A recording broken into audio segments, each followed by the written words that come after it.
Hello everybody, it's Char here and today is Wellness Wednesday and today we're going to talk about mobility training. Why should we do mobility training? Well, it improves our movement patterns, but it also can help prevent injuries. So there's a difference between mobility training and flexibility training. And when we talk about mobility training, we're talking about the conditioning of our primary joints at the end of their range of motion, which can help increase that workspace within the joint, and that can have long-lasting effects of our movement. When we talk about flexibility, we're talking about flexibility or stretching. We talk about a temporary change in the length of that muscle tissue. So flexibility is a component of mobility, but those terms really should not be interchangeable. What I'm going to do today is show you about a 15 to 20 minute mobility program. I'm not going to do the whole program, but I'm going to do all the moves that I have labeled in the handout that I'm going to give you so that you can kind of put a visual to the name of the movement. It is something that you should try and do before any activity, but if you don't have time, I really encourage you to do it 2 or 3 times a week. You can do it while you're watching TV. Okay, so the first movement is a 2-way arm series.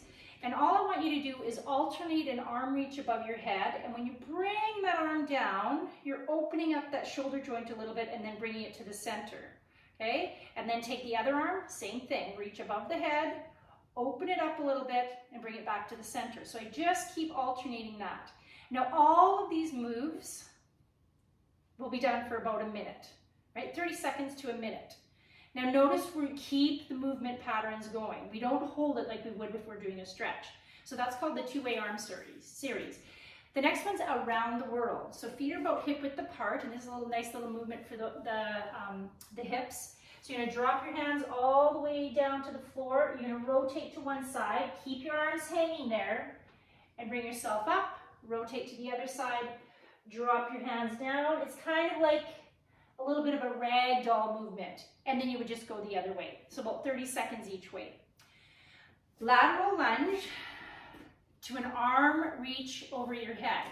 So you're gonna go into a lateral lunge, push that hip back. I rest this forearm on the inside of my thigh, and I reach this arm over my head.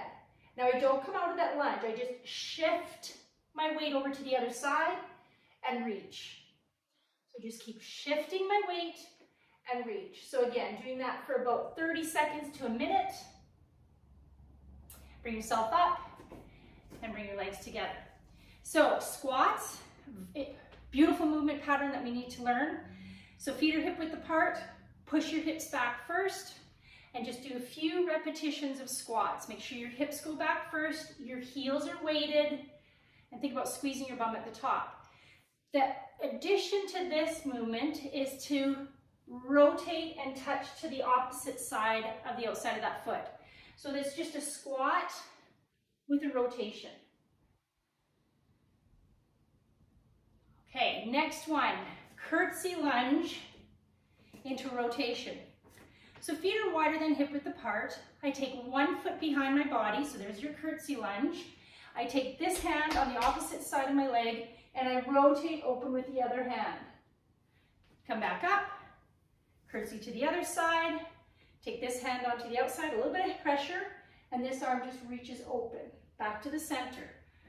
So behind, tap, open, center.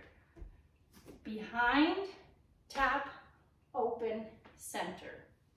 Okay, sumo squat, so feet are wider, to a hamstring stretch. So sumo squat, drop your hands down to the floor, lengthen out through the back of the legs, lift those hip bones up, drop back to your sumo squat, and come up. So sumo, drop your hands down, lengthen out, lift those hip bones up, drop, and back to the center. Okay, down dog to pigeon.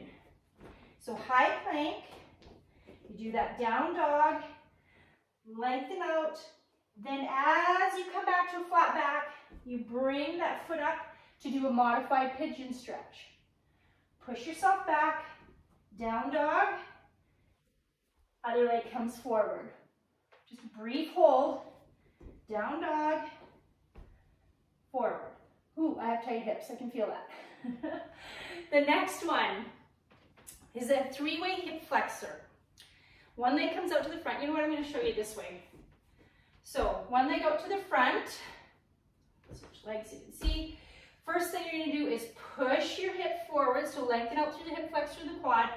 Second position, palms facing out above your head, and then you lean over to the side that the knee is out on the front. Back to the center, drop back. So it's 1, 2, 3, 4. So back here, reach, lean, and back. Then you got to switch to the other side. So that's called your 3-way hip flexor. Next one's thread the needle. So you come down, reach one arm underneath the opposite arm, palm facing the ceiling, drop this forearm down to the floor, and you try and get the back of your shoulder and your head on the mat. Then you switch to the other side, hold for a brief second, bring yourself up, switch to the other side. So we're not holding it. Remember, this is mobility. We're going to keep moving. Switch to the other side. Again, 30 seconds to a minute. So that's thread the needle. Hip circles. On your hands and knees, you're going to take one leg up and you're just going to do circles through that hip. I keep going for about 30 seconds and then I go in reverse, 30 seconds the other way. Again, do both legs. Okay, knee drops.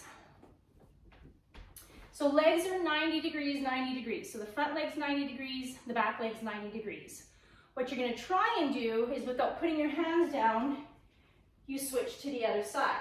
Without putting your hands down, flip to the other side. Now a layer that you can add on is you're going to reach this hand, walk your fingertips away, get a nice little stretch, bring yourself up, switch, drop your hand down, reach, reach, reach that arm away. Again, holding for a brief second, bring that arm down, reach, reach, reach. Okay, so those are your knee drops. Child's pose to chest opener. So for that child's pose, you want to open up your hips a little bit, arms out in front. And then bring yourself up. It's almost like a cobra. So you have a little bit of back extension.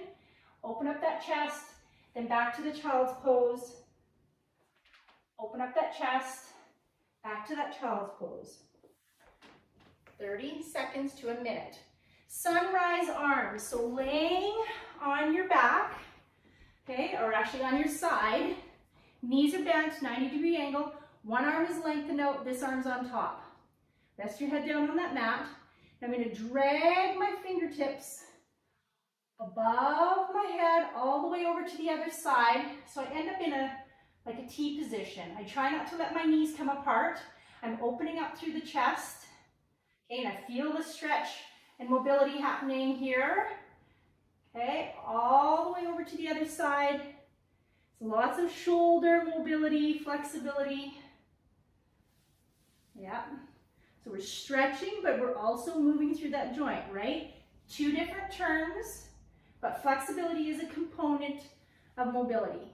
And then you have to go to the other side. The last thing that you get to do, some belly breathing. It's going to lengthen out your legs, hands are on your rib cage, and you're just going to slow your breathing down. Inhale through the nose, exhale through pursed lips. Inhale through the nose, and exhale through pursed lips. Take 30 seconds to a minute. Who doesn't love that? Some belly breathing at the end. Okay, so if you have any questions, let me know. Again, mobility is very important, especially as we age, to help increase that range of motion and prevent injuries. Okay guys, have a great day.